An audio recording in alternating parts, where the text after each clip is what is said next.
Bienvenidos al programa Haciendo Familia, queridos amigos. El tema que nos va a ocupar hoy tiene que ver con todo esto que está sucediendo en nuestra sociedad. Un país que hasta hace muy poco creímos que era católico, ¿no? Ya que se decía que la mayoría de los habitantes de Argentina era católico. Sin embargo, vertiginosamente los tiempos han ido cambiando y estamos acá inmersos en una sociedad que a veces nos da miedo. Por eso queríamos analizar si el hombre pasó a ser lobo del propio hombre o es el hombre hijo de Dios, ¿no? Porque a veces hasta nos aterra salir a la calle, no saber si vamos a volver, porque de pronto alguien por 2 pesos, por 10 pesos, nos puede matar y nuestra vida concluye. Para hablar de este tema hemos invitado a María Lukács Destier, profesora licenciada y doctora en filosofía por la Facultad de Filosofía y Letras de la Pontificia Universidad Católica Argentina, Santa María de los Buenos Aires. Tiene una larga trayectoria en docencia e investigación. Actualmente es investigadora independiente del CONICET, profesora titular ordinaria de Antropología Filosófica de la Facultad de Ciencias Económicas y en la Maestría de Ética Biomédica de la Universidad Católica y en el Doctorado de Ciencias Políticas. Profesora honoraria de la Universidad Autónoma de Guadalajara, México, presidenta de la Asociación de Estudios Obesianos, tesorera de la Sociedad Tomista Argentina, miembro fundador del Consejo Académico de Ética en Medicina de la Academia Nacional de Medicina y muchísimas cosas más. Ha escrito libros recopilando estudios, escribe en revistas filosóficas, o sea, tiene una larga trayectoria. ¿Quién mejor que María Lukács para aclararnos un poco qué le está pasando a este hombre? Gracias por estar con nosotros, María. Por favor, un gusto. Siempre es un gusto estar en esta casa. ¿Qué podés decirnos a esta preocupación, sí, diríamos? es una preocupación realmente. Es una preocupación porque, digamos, yo no hago más que evocar mi infancia cuando podía ir solita caminando a la escuela. Mi mamá me despedía en la puerta de casa. Nadie te robaba las zapatillas. Claro, yo iba y venía caminando sin problemas y ya tuve que cuidar un poco más a mis hijos y ahora a mis nietos directamente no puedo pensar que siquiera dejarlos a media cuadra de la entrada del colegio. Es decir, estamos cada vez más urgidos por una, digamos, una necesidad de seguridad porque las cosas que van sucediendo nos han traído miedo, digamos. Ciertamente uno vive temeroso, sale de su casa, no sabe si va a volver, o sea, no nos podemos dejar ganar por el miedo como una actitud psicológica. Uno tiene que salir a la calle pensando optimísticamente que va a volver y se encomienda a su ángel custodio y se encomienda a Dios para volver en condiciones a su casa. Pero es real lo que está pasando en la sociedad y esto es algo que no solamente ha pasado o no solamente pasa en este momento en la Argentina, ha pasado en todo el mundo. Hace muchos siglos que se viene, digamos, teniendo experiencias de lo que puede ser una guerra civil. Nosotros tenemos que dar gracias dentro de todo que dentro de la Argentina no hemos pasado la angustia de una guerra civil o una guerra de estados. Sí. Pero bueno, no hay país europeo que no lo haya pasado, con lo cual, digamos, si nos remontamos a ciertos autores, te diría que podemos tomar un autor paradigmático para estos temas, que es Thomas Hobbes. Este autor inglés de la temprana modernidad, nació a fines del 1500, vivió 91 años, o sea que su mayor actividad fue actividad académica en el siglo XVII, más que en el XVI. Y bueno, él tematizó estas cuestiones porque tiene una famosa expresión, el hombre lobo del hombre, que tampoco es, a ver, no es una invención de él, ¿no? Sí. Él era un hombre muy conocedor de la cultura griega y latina, y este aforismo, homo homini lupus, lo toma de Plauto, de la Cinaria de Plauto. ¿Qué quiere decir él? Él en el prefacio de una de sus obras, llamada Del Ciudadano, de Quihue, pone esta expresión: el hombre puede ser un lobo para el hombre o el hombre puede ser un dios para el hombre. Qué cosa tan contradictoria, aun cuando lo que perduró, porque la gente no se acuerda de la segunda parte, la gente se acuerda solo de la primera. Sí. ¿A qué quería mostrar él con esto? Él hace una filosofía política en la cual divide, ¿no es cierto?, al hombre en un estado presocial y al hombre en un estado social, una vez que ingresó a la sociedad, a un estado político. En el estado presocial, que es ese estado que llama estado de naturaleza, expresión que acuñó él, pero que después copiaron casi todos los contractualistas que lo siguieron, él ahí sostiene que el hombre en estado de naturaleza es un lobo para el hombre. ¿Por qué? O sea que busca destruir al propio hombre. Busca destruir al propio hombre. ¿Por qué él dice eso?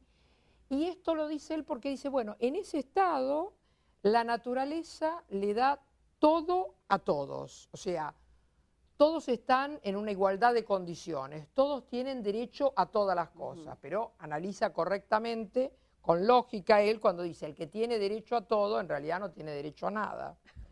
Porque bueno, si todos tenemos derecho a un objeto... Nada es de nadie. Nada es de nadie, porque va a suceder lo de siempre. Todos vamos a querer ese objeto más escaso. Claro. Y nos vamos a pelear por él. Entonces él dice, en ese estado de naturaleza es un estado de guerra de todos contra todos. Por eso el hombre lobo. Por eso el hombre es lobo del hombre. Ahora, él obviamente pinta esto no para quedarse solamente en esto, sino lo que él quiere es hacer notar la conveniencia, la necesidad de superar ese estado de naturaleza y pasar a un estado social, a un estado político, en el cual el mismo estado político nos garantice la paz. Ahí el soberano, que soberano para él no era necesariamente el monarca, podía ser un hombre o una asamblea de hombres, es decir, podía ser democracia. El monarca, podía ser el parlamento, podía ser la democracia, o sea, él no se refiere, si bien él vivió en una época más bien monárquica, pero también en la época en que ya el parlamento perfilaba con mucha fuerza en Inglaterra. Entonces, puede ser una cosa o la otra, pero el que detenta el poder, ese tiene la obligación de garantizar la paz. Entonces, si ese soberano, llamémosle como lo llamemos, hoy presidente, primer ministro, reciba el nombre que reciba, el que tiene la autoridad tiene como obligación de asegurar la paz a los ciudadanos. En ese caso, ese soberano, sea quien fuese, se convierte en un dios para el hombre. ¿Por qué? Porque justamente él inclusive tiene, muy divertido, pone en su obra máxima, el Leviatán, un dibujo, el frontispicio del Leviatán, en el cual toma una frase del libro de Job, de hecho, una frase del libro de la Biblia, ¿no es cierto? Dice, no hay poder que le pueda ser comparado. Lo que él quiere decir es que ese soberano se convierte en un Dios mortal. O sea, así como nosotros debemos nuestra vida al Dios inmortal, a este soberano, que sería la autoridad política, le debemos, según Hobbes, nuestra paz y seguridad. Por eso ahí el hombre se convierte en un Dios para el hombre. También discutible, ¿no es cierto? También discutible. Que busca la paz para su pueblo, para su entorno. Pero vos fíjate que precisamente en ese libro que tú dices, Leviatán, ¿no? Sí, Leviatán.